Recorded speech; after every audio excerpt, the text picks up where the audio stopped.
everybody, and welcome to Actor's Choice. I'm Ron Brewington. It's a pleasure to be with you today. Got a very special guest today. He's a veteran award-winning actor. You've seen him all over the world. He is Stogie Kenyatta, and welcome to Actor's Choice, sir. Pleasure to be here. Yes, Thank you so much, Ron. I was telling someone the other day, I said he would be on the show. I said, be sure you tune in because you're going to get some good information about him, about a play that he's renowned for, and some good information. So first of all, when you read your resume, awesome. The things and the place that you've done over the years is just magnificent. Where did it all begin for you? Well, I was born in Kingston, Jamaica. Did you say Jamaica? Yes, Kingston, the Jamaica. Land of. Tell us about Jamaica, because you said something about Jamaica. Can you tell our viewers about Jamaica, the uniqueness of where Jamaica is in history? Well, Jamaica is the greatest island nation on the planet, and we are not only we have the fastest people and some of the greatest athletes in the world. Yeah, that Olympic champion. Huh? We have several. We've had at least 6 times the fastest humans in the world have been Jamaicans. Going far back as Linford Christie and Don Quarry and up to now Usain Bolt, yes. Asafa Powell and a lot of brilliant guys, and so it's like, and you notice the names, Usain, Asafa, there are a lot of African names. It's Jamaica's a unique country because in the slave trade, the most rebellious slaves were dropped off in the Caribbean. It was a triangle trade. So when they came from Africa, they stopped at the Caribbean first. And the slaves that were causing the most trouble and the strongest and still fighting on the ship, they couldn't kill them because it would hurt the profits and the workforce. And so the biggest, strongest, meanest African slaves were dropped off in the Caribbean, in Haiti and Jamaica, which is why Haiti had the first slave revolt. And Jamaica was not far behind, but some of the stuff with Paul Bogle and a lot of those gentlemen. And so it's Jamaica, unlike a lot of former colonized traditional Caribbean islands, did not aspire to be European, but stayed uniquely African. Most of the Jamaican accent, like when you talk with the Jamaican dialect. You hear the words like ting because them don't say the th sound. The th sound is absent in the Bantu African language as well. So there is no thing, ting, and most of the time, So and there's a cadence to it, which most people quite different than any other nation, Yes. And so it's but this, the food, the diet. All of it, distinctly and uniquely African. The jerk chicken, burning, cooking in the ground and all that there, subsistent ITAL food we call it. So it's but Jamaican, it's just unique. It's unique and special, and I'm always go back to the African and the Jamaican roots because like Bob Marley said, and his son left, one of my favorite reggae songs, Ziggy Marley's Tomorrow People, and the song's lyrics say, Tomorrow People, where is your past? Tomorrow People, how long will we last? And he says, Tomorrow People, where is your past? If you don't know your past, won't know your future. That's true. And so, and that is the connection, and that's, that's a major part of it. Since you bring that up, that was one of the things I wanted to talk about because the role that you play, the special role that you play, when you talk about history, a lot of young African-American youths, they don't know their history.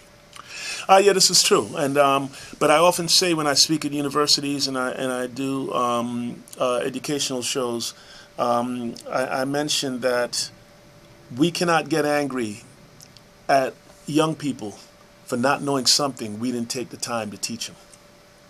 So the blame lies with us. We are the caretakers of our history, and we have to embrace it and treat it with the delicacy that it requires. There's a whole Indian proverb which says, a child will only cherish that which he loves, and he will only love that which he respects, and he'll only respect that which he understands, and he will only understand that which he is taught. So that's where it starts, in the teaching of it.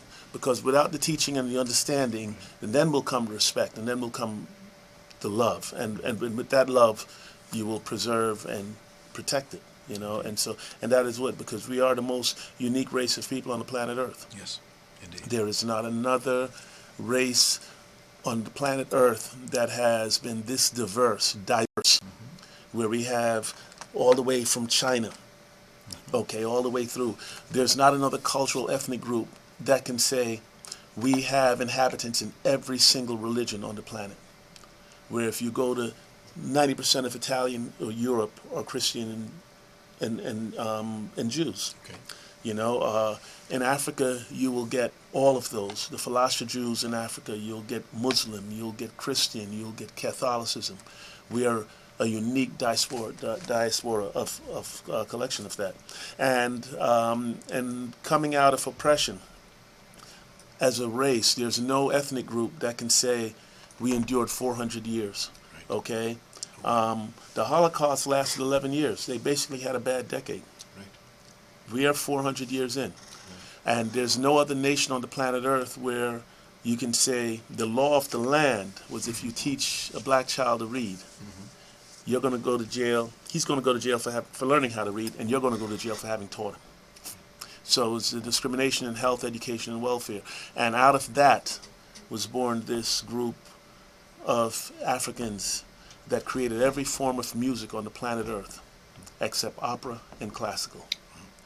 A very unique claim, and there's not another ethnic group that can lay claim to something that pronounced. Thank you, Stogie, for taking the time, because that's enlightening, very educational, what you just said there. You come from good stock, as they say. So, saying that, when did you first get bitten by the acting bug?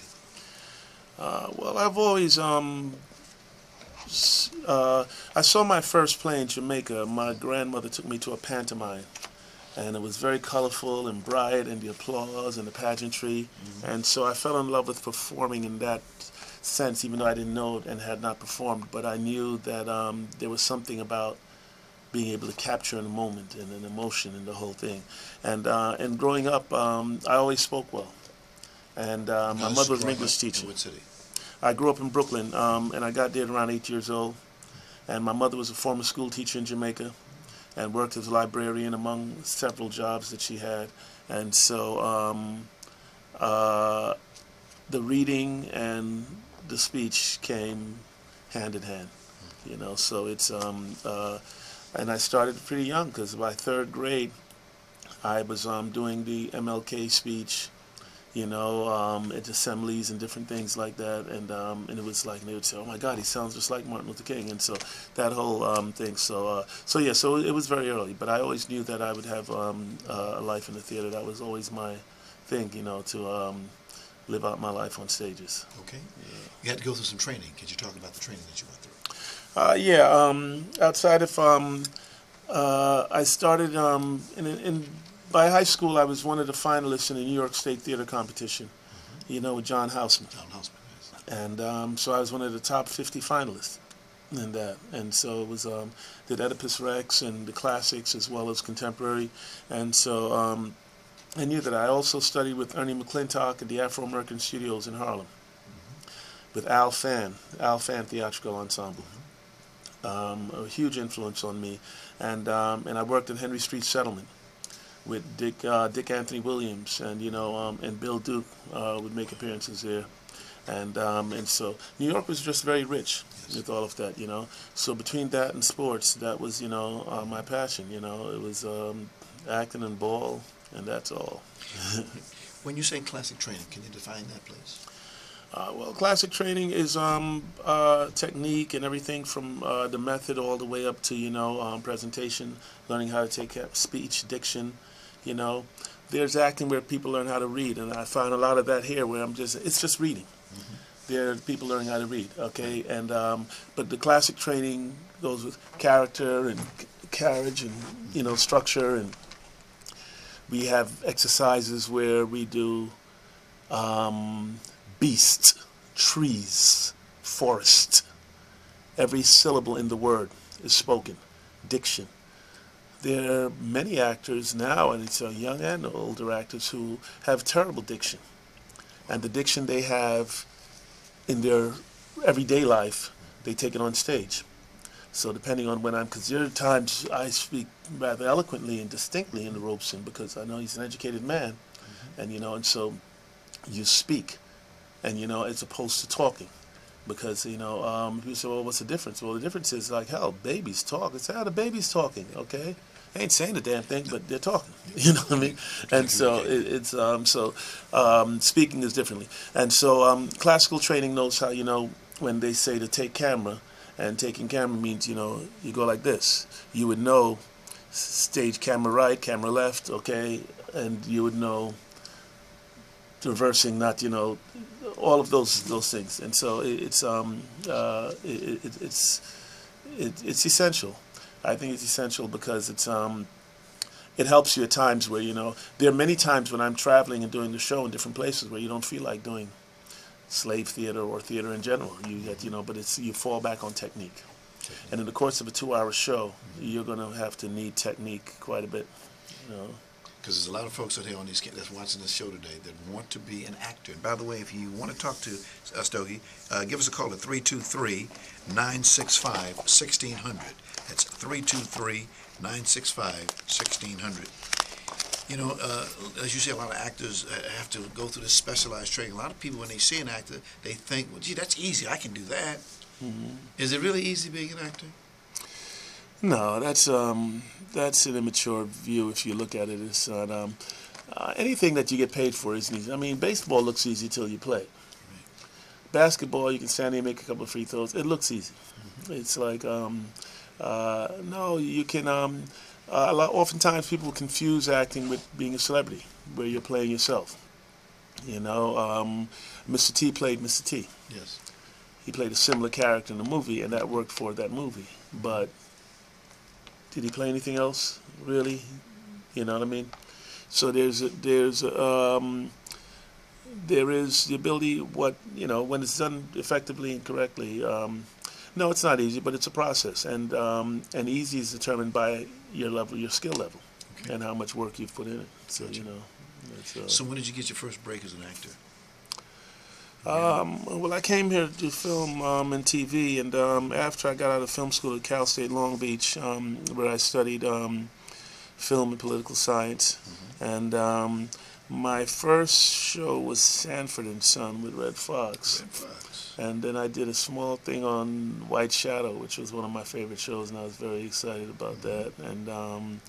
And so and then it went from there, and I did a soap opera called Santa Barbara, and several episodes of that, and Capital, which was another soap opera at the time, mm-hmm, and so it just went from there. And it's always been a unique journey for me because I'm tall by everyone's standards, and at 6'5", I am one of the tallest actors I know. And so it's like, and they're big guys in movies, but when they want big guys, they want a big guy that looks like Ving Rhames or Michael Clark Duncan. They want they don't want a romantic leading man to be 6'5" and and 250. So it's so yeah. You also played in JAG. You had the role as the first Muslim chaplain. Right. I played Lieutenant General Khalid bin Rashid on JAG, and it was wonderful. What ended up happening on that, because I was to be a series regular, but the writer who created my role left the show to become head writer somewhere else. Okay. And the Writers Guild says the writer who created the role gets a check every single time that actor speaks on camera. Okay. So when he left, I don't know what the terms were that he left under, but the writers that were remaining were reluctant to keep writing for my character while it was paying him residuals because he created it, where they thought it'd be better for them to create a new character, mm-hmm, on their own, which then would benefit them monetarily. And so as a result, without ever being said you're written out of the show, just no more episodes were written for Khalid bin Rashid. And so it was disappointing because it was an elegant, dignified role, Yes. which spoke to, class and culture and, and spirituality that I really liked. I thought a lot could have been done with it. You also did Mad TV. Yeah, I worked with Orlando Jones and Deborah Wilson with that. As a matter of Yes. fact, my scenes with them. I don't, if you get a chance to see it, but it's yeah. So yeah, no, that was excellent too. That was a lot of fun. We're going to get Orlando on this show. He's doing a thing on Richard Pryor. He's got an up-and-coming program. Right. He's quite a guy. Yeah. Good sense of humor. Yeah. Yeah, a lot of fun. You also worked with Bernie Mac, the late Bernie Mac. I did the Bernie Mac show. Yes. Bernie's one of the classiest guys to ever hit Hollywood. He was. I was devastated when he passed. Mm-hmm. He was a class act. He always called me young man, which I always thought was because he wasn't that much older than me. But he was a class act. He on the set he had a special catered lunch every day in his suite, and so he'd invite us over and the whole thing. It was but he was a real class act. He was one of the guys that was most unaffected by Hollywood. He married his high school sweetheart and stayed with her through his entire career. Stayed married in this game, being a comedian and an actor and the whole thing, and it was like and he maintained his own who he was. He was always uniquely him, and Southside Chicago, and he just was like a real top shelf dude. He was one of the real gems in the industry. Very special cat. Oh, Yes, absolutely. for sure. You also did The Bold and the Beautiful. Yeah. Soap opera. Yeah, that was nice. That was one of the most fun soaps I've done because it was I played a Caribbean pastor. I married Ridge and Taylor. And it was it was a lot of fun. Soap operas, they take a while, but I mean they shoot. There's a lot of dialogue, and and I'm good with remembering dialogue, so that was fine. But I had one problem with that where I kept falling back on at the end of the ceremony. I would say, because everyone thinks again, it said, okay, so I now pronounce man and wife and the whole thing, till death do you part. Right. And I would constantly say that. That was not what it said in the script, and the producers did not want the word death mentioned in their marriage, in the vows. And I would go through it, and Taylor would be crying, the actress, and tears running down her face, and I would say, until death do you part. And they would say, like, oh, cut, no. And it was like, the correct words were, it meant the same thing, but the correct words were, for as long as you both shall live. Yes. As opposed, till death do you part. Where it got into our heads that till death do you part, which, is almost everybody thinks, yeah, that's right, till death do you part.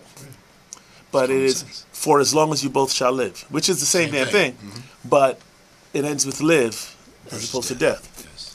And so, and I saw it, and I said, absolutely, that makes more sense. And I was like, in hell. And whenever I get married again, I got to make sure I say that crap, because it's like, And sure as hell, every single time I would get to the whole scene, and I would say the vows and say all this stuff, and go like, Taylor, and I'm saying it in the accent, I'm talking, and I was like, yes, you make it, and it was a beautiful scene. And at the end, I would go like, and I would like, son of a, and so it was crazy. So it got to the part to where, on my close-up, Ridge would have it right here going, for as long as we both live. So as I'm looking at the couple, it would go like, and I would go, for as long as you both shall live. And it would be like, and at the end it was fine. But every single time, that poor child would be standing there crying. I got to go like, oh my God, I'm so sorry. And your tears are beautiful, and you got to make it all over again. She's like, no, it's fine, I can do that. And she was a faucet. She could cry all day. Wow. But it was, it was very nice. It would be nice if that scene was working. We could have pulled it up, because I actually have that scene on tape. Gotcha. So, You did a little stand-up comedy. I still do. I am still a working stand-up comedian. I performed all over with that. I was a co-headliner with 45-minute sets on the USO tours. I performed in Tokyo, Japan, Okinawa, and I toured with good friend of mine, Nima Williams, a good comedian, and we toured all over. I've done the Comedy Store, the Improv, the Ice House, Laugh Factory. I've done stand-up all those places, and around the country at various clubs around the country as well. Where do you get your jokes from? My life, I open with, the obvious stuff, I do stuff, I was born in, Jamaica, raised in the capital, Brooklyn, I say, yeah, Brooklyn, New York, where the streets are dirty and grandmothers are 30. It's and I do a lot of that, and I do just growing up, with Jamaican mothers, and and how strict they are, and I mentioned, how once I stole something from school, a stapler or something in 3rd grade, and I brought it home. And my mother found out about it. She was like, you did what? Stealing is wrong. Okay, I said, I come to this country and I started with nothing, and I still have most of it. She'd say, hey, you want something, you ask me. You said, I could have stole one of those from the office, And it's like, but yeah, so, so I do a lot of that. I do a lot of stuff about getting cut from the NBA and, and trying out with basketball and different things and, so, and stuff with growing up in, the tough ghettos in New York, and I point out, I said, like, yeah. So I grew up in Brownsville, Brooklyn, and I say that those kids were so tough, they would kick my ass on the way to a fight. That's right. Like I was practice, I said, and how, it was so tough there. I would come out on my first recess. I remember coming out on the playground, and I saw hundreds and hundreds of black and Puerto Rican kids on the playground. So the little girls were on the swings, and the little boys were on parole, and and what high school did you go to? I went to Wingate High School. Wingate, white Brooklyn, and red New was York. their colors, right? White and red was their colors. Yeah, real red and I white. went to aviation high school. Yeah, okay, yeah, okay, yeah. So I went to George Wingate High School. That's cool. Yeah. Went track against those guys. John Carlos went through high school with us. He was at another school. But right. Okay. Went to do some good things. Yes, indeed. Legendary John Carlos. Yes, now he's a PhD these days. Okay. Talked to him about 2 months ago. He's got a Oh, PhD. okay, fantastic. Stogie, one of the things that actors have to do, whether they like it or not, is the big A, the audition. What's your thoughts about auditions? I don't mind auditions. They're necessarily evil. It's you have to if you're properly trained and you have good technique and and the things that you can control, which is all you can concern yourself with, the things you can control. So I don't mind auditions at all. As I said, I stay pretty much sharp because I do the solo show and stand up, so the timing is always from there. And so once I familiarize myself with the material, I don't have a problem with it. For myself, there were some things I had to learn, and I had a great acting coach at the Van Mar Academy of Motion Picture Arts and Sciences out here, motion picture and television acting out here. His name was Ivan Markota. Okay. Brilliant actor. He was in the 60s, I believe, on Land of the Giants. He was one of the actors on that. Okay. And but he taught me some things which helped change the course of my auditioning career. Because I used to walk into a room, and the producer, directors, and we're all sitting down, and I would walk in, and just walk up and say, "Hey, how you doing? It's Stogie Kenyatta," and Ivan was saying, like, okay, some of these roles you're not getting because you intimidate people. Well, because of your size? He said for a couple of things. He said, I'm Ivan Markota. I'm a fairly heavy-set, older white man. Okay. I'm sitting down. When you walk in the room, if I'm standing up, you're tall, Stogie, because you're 6'5". And I'm 5'11", but you're tall to me, and I'm standing up. If I'm sitting down when you walk to that door, you're a giant. And no sooner than I can get to take you in, you walk up on me, and you extend that big hand, and you come down, okay? And he said, it's intimidating. And I said, Ivan, I'm the only person in that room. Everyone in that room is a millionaire except me. Everyone in that room already has a job. except me. Why the hell is that intimidating? Right. Why is that? And he said, because this industry is run by white males, a lot of them smaller than you, and a lot of them not as street savvy or seen as much as you've seen. You're intimidating. You're bigger, taller, stronger, and then you extend this big hand down there to shake their hands, you know. Yes. And it's like, and he says, and even though you are not intending to, symbolically, you take their power away. Okay. And it's hard to give someone that job if they've already intimidated you before they got the job. That's true. And so he says, then they're going to notice, they're going to look at your picture, they're going to look at you, and they're going to say, damn, this son of a bitch might be a little bit more handsome in person than he is in this picture. I thought the picture was. And that's what Ivan said to me. And so, and he said, why? Because that's what I would think. And I said, well, what the hell am I going to do? Because I'm taught to, you know. He said, and then you put that smile on them and they see, he says, like, and he says, so what should I do? And he says, okay, the first thing you do is don't charm the room with the smile immediately. Give them a much smaller smile, and then stand at the door when you come in. I said, I shouldn't walk over? He says, no. He said, just stand there. I said, then what's going to happen? He said, they will say, come on in, Stogie. Have a seat. Or they will stand up and extend their hand and shake your hand. That gives them the illusion that they're still in control, even though they were anyway. Right. But it gives them, you know, and it kind of gives them their power back, right. And it lets you be a lot less intimidating. Then once you sit, then you can be a little more charming, the whole thing, and you know, and it's like, and if you can, try to do the auditions seated, because you're at eye level now. I'm still 6'5", but we're physically equal because we're sitting in the same chairs. And there's not as much as, you know, whereas if we stood up, not so much. Vanity and ego, that's all I see. Right. That's what and so he taught me how to appeal to their sense of ego, yes. And male pride and, you know, cultural dominance, you know. Yes. It was like, who said white supremacy? Cut that out. No. But, you know, and yes. So, yeah, and so it was unique in that regard. Right. And so it was educational to me because it helped me understand certain social dynamics, which before I just didn't give a rat's ass about, because you know I'm like, you know, that really ain't my problem, okay? And it'd be like, you know, and you know, I have a unique name, Stogie Kenyatta, and it was like, you know, and you get that, you know, Stogie, here, what's your real name? And usually I would answer, what's your real name, Ron? Okay, and it was like, so why do you think Stogie's my real name? Well, my real name is Ron. My real name is Stogie. Why did you think it is? It's like, you know, well, you didn't think Ron was my real name?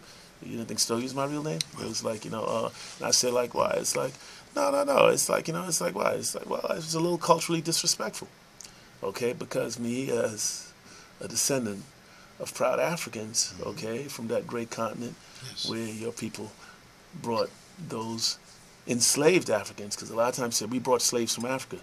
No, that's a lie. You brought Africans from Africa and made them slaves. Right. Thank you. They weren't slaves when they left it. Good correction. Okay? Yes. And so there's some culturally disrespectful. Now I know that was not your intent, okay, because you didn't know, but now you do. Now you do. Okay. And so it will change the dynamics of the room. Right. And depending on how comfortable you are with, you know, black intelligentsia or a certain, you know, might determine whether or not, you know, you want to work with Stogie. You feel me? And so these are things that you know, that come with this package, because I understand, you know, it's like, you know, because sometimes, you know, you're too hip for the room. Could be. You know, and so it's so that was a part of it. Okay. You're watching Actor's Choice. I'm your host, Ron Brewington. Our very special guest today, Stogie Kenyatta. Stogie, a special role came into your life as an actor. His name is Paul Robeson. Can you tell us what that means to you, sir?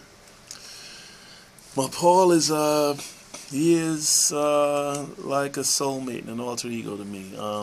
Paul Leroy Robeson. We in 1997 it was actually a turning point in my life because I was going through a divorce and I had young children, and the woman who I thought I was going to, I realized that the growth wasn't there and I wasn't going to be happy, and it would have been too many compromises to make, and I had to do and so it came to me, and I took the role, and I realized that we shared a resemblance. There's some physical characteristics in height, weight, body type, and we looked alike, which let me know that we're from the same tribe. That somewhere, in the history of things, he and I were one. Mm-hmm. And so I embraced that, and I took a job to perform at West Los Angeles College because they had hired Robert Guillaume to do it for Black History Month. Yes. Then Robert Guillaume was asked to replace Michael, the gentleman in the Phantom of the Opera. I know you're talking about. Right. Yes.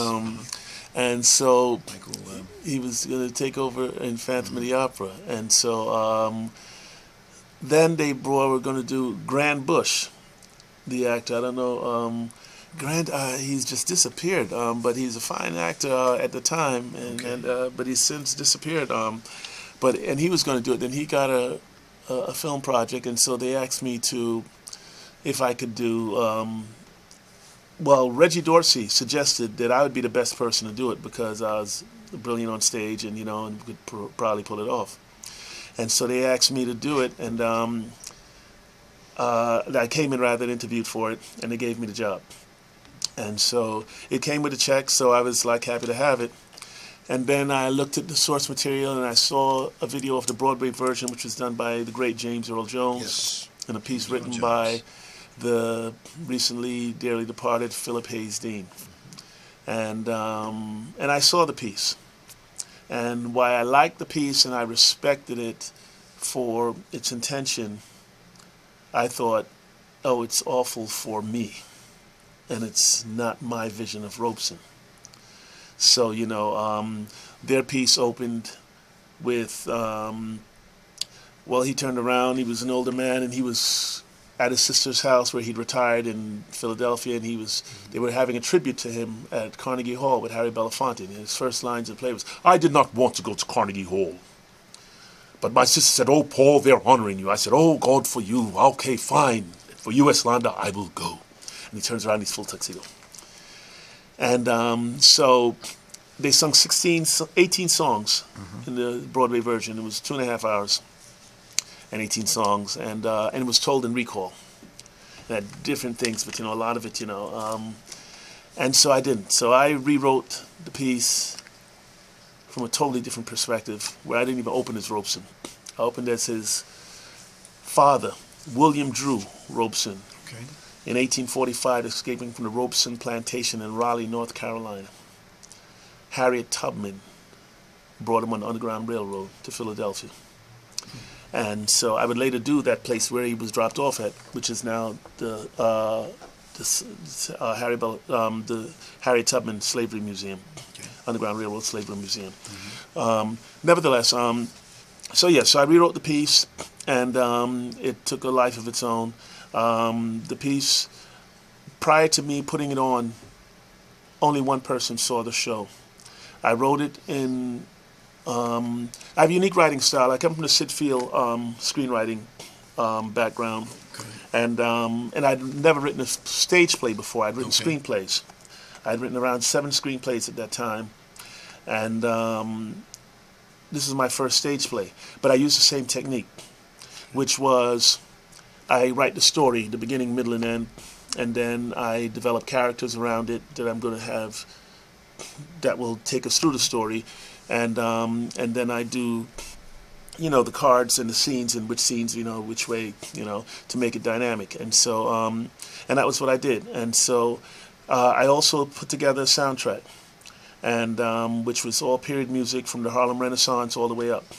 I knew what I was going to open with. I was going to open with that powerful music from Hugh Masekela, Leta Mbulu, which a song opens in Swahili, Kole Baja O, which is Swahili for many rains ago. And that is also the opening song and one of the closing songs from Roots, when they were coming on the slave ships. Yes. And so I opened with that, and I went from there to everything from Count Basie, Duke Ellington, Cab Calloway, Fats Waller, John Coltrane, all the way up, through that. And so it was, and so I created the soundtrack with the help of Larry Farrow, who is Yvonne Farrow's husband. He's a pianist. He has an extensive jazz collection. He has all the period music, and so I got that from him. And Yvonne, I trusted her for her movement and her stage direction, and so she's a good-looking twin. Right. And so I went by her place and I did the show for her in her living room. Yes. Around a week before it was to be aired, because I sat with the story in my head until 12 days before opening. And the 12 days before it, I sat down. My writing process is, I'm a nocturnal, so I write from 10 p.m. to 6 in the morning, to 4 or 6 in the morning. And so I do it at night, and I always have music playing. And I wrote the piece. And because I was very emotionally vulnerable, because as I was going through a divorce, but I was going through separation anxiety from my children. And so it was in a very romanticized, emotional piece. And there are at least 3 times where the character cries in the show. And it was just like, which is one of the things that stunned people, because you would go from high comedy to extreme drama, just like life. The phone rings, and before you know it, it's going to be either good news or the worst news you've ever heard. And and so it was like that. So so that was how the piece came about, and I did that show, and it was a success and a standing ovation. And then the dean of students suggested I take it to her alma mater, USC. And at that time, I thought, wow, you think SC will pay me another $1,500? She said, oh, you better not charge him that as much money this costs to go to that school. I said, you better charge at least $3,000. And I was like, oh, dear God, you can get that for an hour on stage? And so it started something, and now, over 15 years later, I'm over 350 performances in 9 countries, and with this show. And it has come to define my life. And now it's not just a show, it is, for me, a prayer for the misbegotten, the forsaken, slaves, and our ancestors. It is that it is a voice of hope and redemption, and something saying that we've not forgotten you, and that that you are, you are that light, and so it's it's become much more. Have you ever met any of Mr. Robeson's family? Yes, his son was supposed to come see the show in New York. His son has recently passed away in the last couple of years, but he was in ill health, Paul Robeson Jr. Yes. His granddaughter, who's Paul Robeson Jr.'s daughter, her name is Susan Robeson. Okay. She was an artist in residence at Mount Holyoke University. She tours all over. She wrote an amazing book on him called He Had the Whole World in His Hands. And in that, a lot of the personal family stuff came out, and you just saw what a brilliant, man he was. And I used that to help with the title of my show, The World Is My Home, The Life of Paul Robeson, because just the global influence that he had on the world, and the whole thing. And so it's, but Susan Robeson, he had a great-grandson, which is Paul Robeson Jr.'s son. Yes. He had a son, and that son was born in St. Croix, the Virgin Islands. Yes. I performed there twice on 2 different occasions. And when I performed at Livingstone College in North Carolina, he was in attendance, and so I acknowledged him, and he got to see the show as well. Wow. Yeah. Wow. How do you, as an actor, because I've seen the show several times, and for those of you that never had a chance to see this show, you need to see it. We're going to talk. He's going to be doing it in the L.A. area here that's coming before the month is out. We'll talk about that in just a moment. But the character itself, and please let's give credit where credit's due. Your wife assists you tremendously in doing this performance. And thank her very much for what she does. We would like to thank her and those who appreciate the good arts. But how do you get into character for this gentleman? It's all mental. It's basically people ask me all the time. I remember an aunt of mine asked me after seeing a show in the South, in Florida, and she said, I was so shocked that you were able to cry like that on stage. She said, like, the men in this family don't cry at all. It's amazing that you're able to do so. And I said, oh, Aunt Jo, that wasn't me. That was Paul. And so there is a distinct separation because our egos will restrict our behavior because some things are just not noble or dignified. The way I learned to act is you don't get to judge the character. There is no wrong or right. There just is. In true acting, the bad guy doesn't think he's a bad guy. Okay? He is like, it's like when I was stealing as a youth. I never thought of myself as a thief. I was like, we're going to go to Macy's and get these shirts that they have on sale. And it was like, I wasn't aware they were having a sale. And it was like, well, that's why I'm going. They're probably not aware that there's a sale either, but it's not going to matter because they have a lot more. I'm not taking all of their shirts. I'm just taking the 3 that I need. Okay? So that was my perspective. I remember a teacher telling me in 6th grade that I was a kleptomaniac. And I says, oh my God, that sounds terrible. What is that? And she said, it's someone who has this obsession to steal, that loves to steal, that has to do it and they're predisposed to it to where they can't do anything else. And I'm going like, that's what a kleptomaniac is? And she says, yes. And I think that's you, Stogie, because you're a very bright boy. And I said, oh, no, Miss Pincus. I'm not a kleptomaniac. No. Everybody in my neighborhood would be a kleptomaniac. They said, no. I said, I steal because I like getting nice stuff free. This way, it's always affordable. Okay? So there's a perfect logic to the way I thought of it. It was like, when we grew up, if someone said, oh, damn, Stogie, that's a nice watch. Where'd you steal it? And if I saw something, I said, where'd you steal that? And you'd go like, oh, EJ Corvettes. Piece of cake. Okay? And we explain to you how to go about it. I'm like, okay, good to know. Okay? And so the thing is it's all perception because we live in our minds. So when it comes to character work and performing, there's no judgment. There's just simply be. You protect the integrity of the character by being exactly who he is. Right. Okay? So whether it's violence, profanity, or whatever indignity it may be, which is like, in my show, hell, I'm in stage in my underwear. Yes.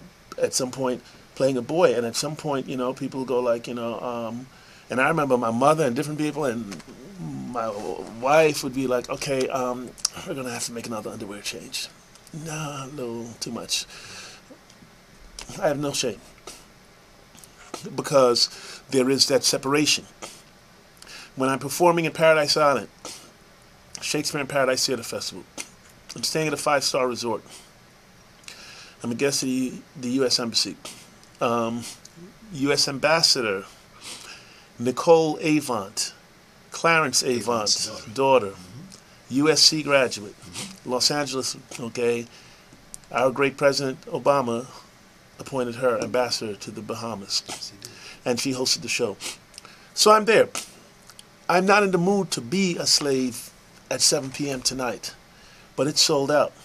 So when I go there and I change and I put on that costume and I sit in and you lose who you were and you understand where it is there. And then the final trick is, for me, before I go on stage, I call my mother.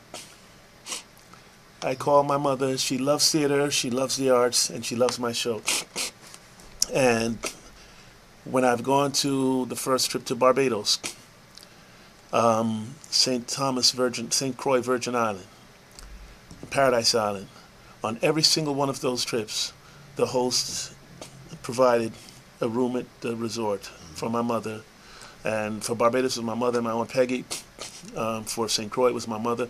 And for Paradise Island it was my mother and my sister Janice, my Uncle George, and my Aunt Cherry. And they provided for them to come to see it. So I call her before every show because she awakens a tenderness in me that no one else can. I used to call my youngest daughter, Tunisia, because they were the only people that could immediately bring me to tears because I love them so much. And with the women folk in my family, there's the pain of too much tenderness that you can, just, in the smallest of words. And so every show, even out of the country, I still call my mother. Mom, I'm getting ready to go on stage. And it was like, because she already knows I'm there because I don't know, and it's like, where are you again? Okay, and it's like, okay, all the best, okay. All right. And just her saying, I love you, the whole thing. And I take that with me on stage. And before I'm going backstage, I say the prayer that I first heard reggae star Mutabaruka say. He was a Jamaican poet and reggae star. And he used to have this prayer that he would pray on his albums and before he performed. And I later found out, they say it was from the Old Testament, but I'd never heard anybody but Mutabaruka say it. And he would say, they would go, he would pray to Jah, he would say, "O Jah, may the words of my mouth and the meditations of my heart be a blessing in thy sight, O Jah." And that is the final before I go out. And so he would just, but that is it. But it keeps you there, and you know that every time I go out, I let it know it's that whole form. One of the poems I got that I use in the show was from a poem book that my mother got when she was a librarian and I was a kid. It's called For My People. I see. And those are the themes I take on the stage with me right before I run out. Now you brought some video showing you in character. Can we just run a few moments of that, please? Sure, I think so. If it's on the site, hopefully.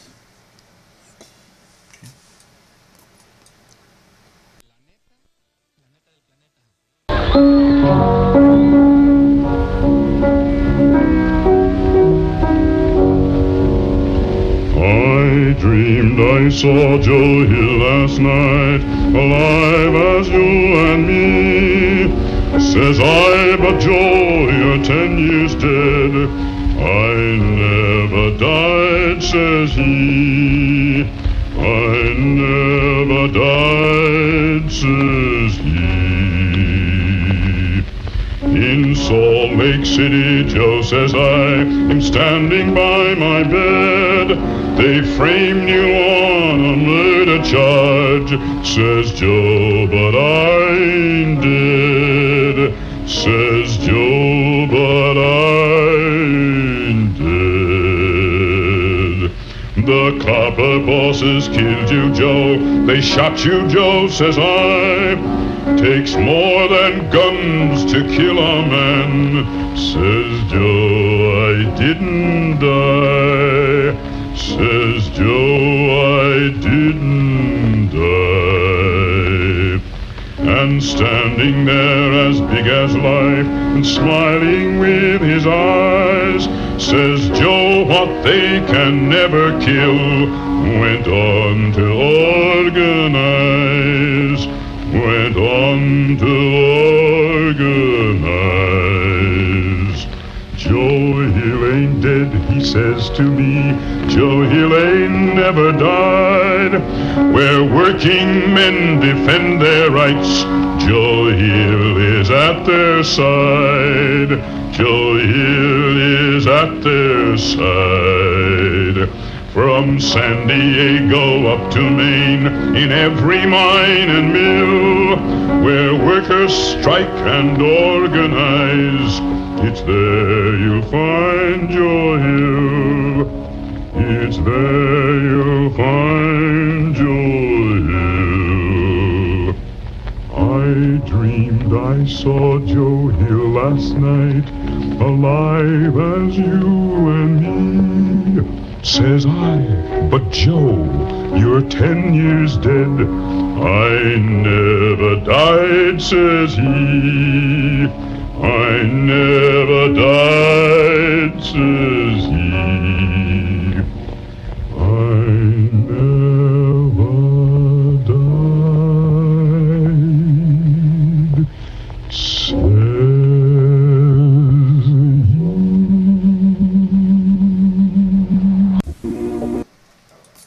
All right, that was beautiful. That was beautiful. That was great Paul Robeson singing. Paul has a bass baritone, which is very unique. Yes. A unique vocal range, and he is fascinating because at the time Robeson came into prominence, he was born in 1898. He started college in 1916, and by 1919 he graduated magna cum laude, valedictorian from an American university, and he was there on an academic scholarship. This was a time when the world and America in general thought of blacks and Africans as laborers, and while they may be physically superior, they were intellectually inferior. Yes. And so here you had now this all-American football, baseball, basketball player, ran hurdles on the track team, and he was the brightest student at the university and a valedictorian. And so it bucked against all of that. And you know, he had left brain and right brain, and he also had an artistic side. He's a true Renaissance man, you know, and how Renaissance is defined is, you know, athletics, the arts, and intellect, you know. So to have a law degree and be the best, one of the top football, basketball players in the country, and also have one of the better singing voices in acting, it's a unique thing. And he was a paradigm for African American success for the next century. Wow. Because he excelled at everything that made African Americans wealthy and famous, which was athletics, entertainment, law, and social justice. Okay. When and where can we see what we just saw? I'll be performing 2 Kwanzaa shows on the final Saturday and Sunday of December 26th and December 27th at the Santa Monica Playhouse on 4th Street and 4th and Wilshire, Santa Monica, California. Santa Monica Playhouse, and it's 2 shows Saturday night at 8 p.m. and on the main stage, and Sunday night at 7 p.m. curtain on the main stage as well. How can we get tickets? You can get tickets at SantaMonicaPlayhouse.com, or you can call them. I believe it's 310-394-9447, 9774, one of those numbers. But but you can get tickets there, or you can also find it on PaulRobesonOneManShow.com, which is my website as well. I own that domain name. And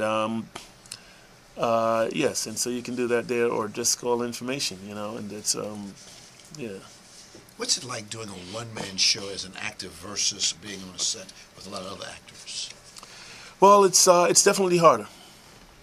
You determine pace, you determine, you know, you cannot have a moment of rest. There are times in a scene to where you're just listening and your mind can wander, you could listen, you know, or even if you forgot your lines, you know, someone can feed it to you, or you can feed someone else your lines, you know, if you forget, you know, and you know, it's, I mean, but with a solo show, you have to be there. The hardest thing I had to learn with the show is concentrate, the amount of concentration. Yes. You have to, with my show, it's doubly difficult because I'm playing them at different age ranges. So as the show progresses, I'm gradually aging the character. Mm-hmm. So, you know, so when I open and I open as Paul. He's a young boy, you know, and so he's like, "Hi." Oh, and there's an excitement, and the thing, he speaks like a child, and the pace is different, and so he's like, you know, and Mama said, you know, he's like, you know, yeah, and it's a whole thing, you know, and so it's and as he ages, and the voice starts to get a little bit, you know, and the speech slows down, and the behavior changes a bit, you know, and the world starts to, you know, get quite different, you know, and so it's one of those things to where. There's a gradual aging of the character, and there's development, you know, where you move, you know, I mean, as a boy, when he's speaking, you know, it's, there are pictures, which, if you could get to, I was going to say to the website, but, you know, but they're, and I don't know if they'll be able to capture it on the, YouTube. Yes, on, the camera, but you know, but there are moments in the piece to where the character ages so drastically, as opposed to is it possible to see these? Can you see this on camera? You can show it. Let me see if. Let me see here.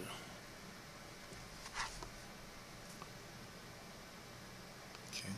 Yeah. Yes, there's his hand. Yes. I don't know. Oh, I'm sorry. Oh. Right. Yes. And that's him playing him as a young boy, and whereas, you know, where you'll get a shot like that. Yes. Where okay, so we won't do that too often, but but as you can see, between the character almost ages, you know, in front of you, as you go through just the vicissitudes of life, basically, you know. By the time the scene is there, yeah, it's just an hour late in the production, but it's, you know, there's a distinct aging that's taking place. We got just a couple more minutes. Again, location of this play. It's at the Santa Monica Playhouse, which I have a residency there. I've had around 50 sellouts there over the years. The show has been so well received there and had so many repeat buys that the management asked me to do a residency. And so anytime I'm in town and not touring, I do local shows there, and so they'll give me the main stage, and you know, and Saturday and Sunday nights, and so it's been a wonderful thing. I have upcoming things. We're in negotiations right now to bring the show to places in Toronto, Canada. We just recently left, last month was the show's debut and premiere in the United Kingdom, London, England, and I formed the University of Birmingham, and we had dates at the University of London, where Paul Robeson went to school with W.E.B. Du Bois, as well as Kwame Nkrumah, Jomo Kenyatta, and Nnamdi Azikiwe. And those were important because while he was there with those African students studying, Robeson studied Chinese and Swahili and several other African languages there at the university as a linguistics major. And him and W.E.B. Du Bois together started the OAU, the Organization for African Unity. Among his friends, Kwame Nkrumah, Jomo Kenyatta, and Nnamdi Azikiwe. Those three friends that were part of the OAU with him. Kwame Nkrumah went on to become the first president of independent Ghana. Azikiwe became president of Nigeria, and Jomo Kenyatta, after returning to Kenya, became president of Kenya. Outstanding. And so, I hate to interrupt you. We only got about 30 seconds left. I want to thank you so much for coming down today. We need more time than 1 hour to sit here. You're a very educated man. God bless you, Stogie, and keep on doing what you're doing, brother. Thank you. Thank you so much, Ron. It's always a pleasure working with you, and you, continued success with all your endeavors. Thank you very much. Thank you so much. And we'll see you the next time we get together right here on Actors Choice.